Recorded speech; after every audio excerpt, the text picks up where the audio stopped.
welcome back. Still watching Business Morning here on Channels Television. Each year, corruption and illicit financial flows cost the global economy about $3.6 trillion. That's according to the United Nations. It was estimated that Africa loses more than $50 billion every year to illicit flows, although this could be as high as $89 billion a year, which is a 3.7% of its GDP. This finding is by the UNCTAD, Economic Development in Africa. And in developing countries where Nigeria is, according to the United Nations Development Program, funds lost to corruption are estimated at 10 times the amount of official development assistance.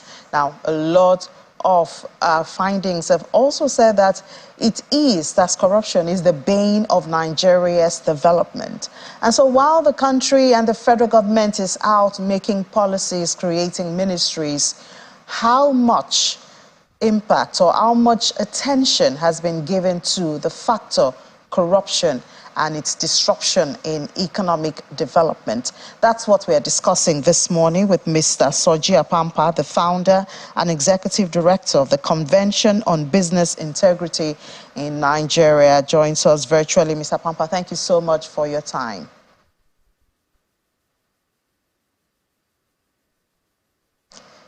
Good morning, Mr. Apampa. Can you hear me? Good morning. I hear you clearly. Great. So what's the cost of this corruption? I mean, it's no news. It's not a breaking news. Neither even is the happening now that corruption is the bane of Nigeria's corruption from sectors, from attracting foreign investment or investors, from even local investors in the public and in the private sector. But how much is this costing Nigeria development of the economy? Okay, let me start from the absolute figures. Yes, there are many estimates out there, but it's very difficult to put a precise number on the cost of corruption in Nigeria, because corruption is not something that happens in broad daylight. It's not something that people do openly. So a lot of it is hidden. You also talked about illicit financial flows. A lot of it is happening inside companies. It is on their financial statements. You really have to search to find out the real extent of corruption in Nigeria. However, you can measure it in body bags.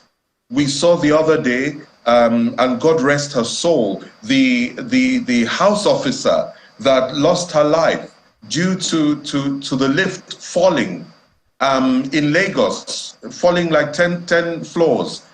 How many times have they budgeted for that lift to be fixed? Or the Ikoyi building that collapsed, and a building that should never have gone up to that number of stories. How did it go up to that number of stories? So many people died. So one measure of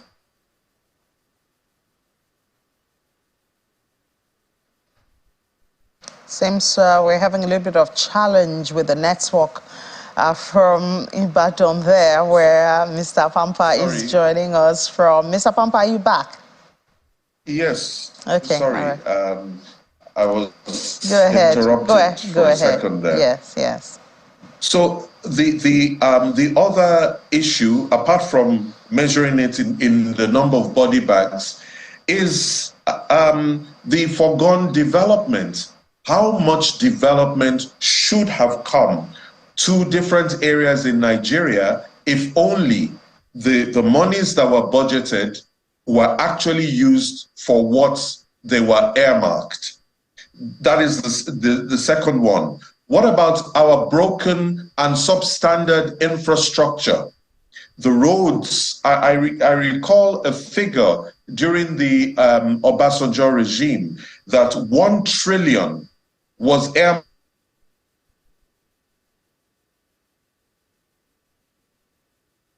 earmarked for roads in the end.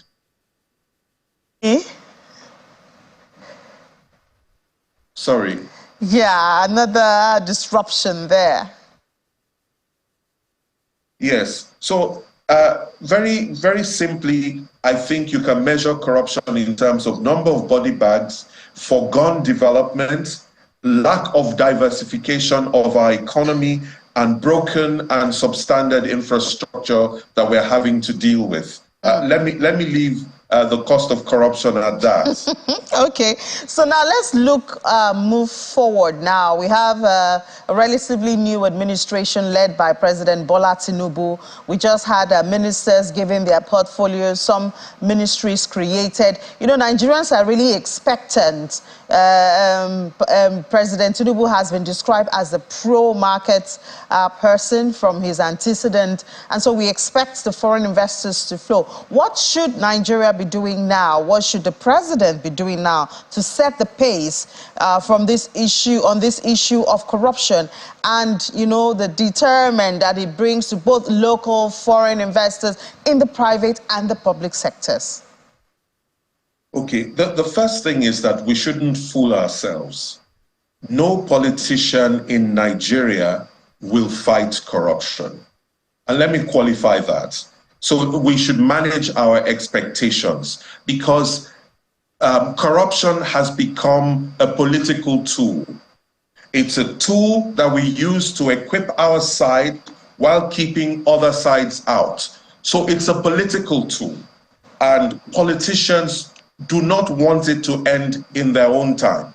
So if we really want to see progress, what we should be saying to President Bola Ahmed Tinubu is that in your time, can we build integrity into some of the things that we're doing?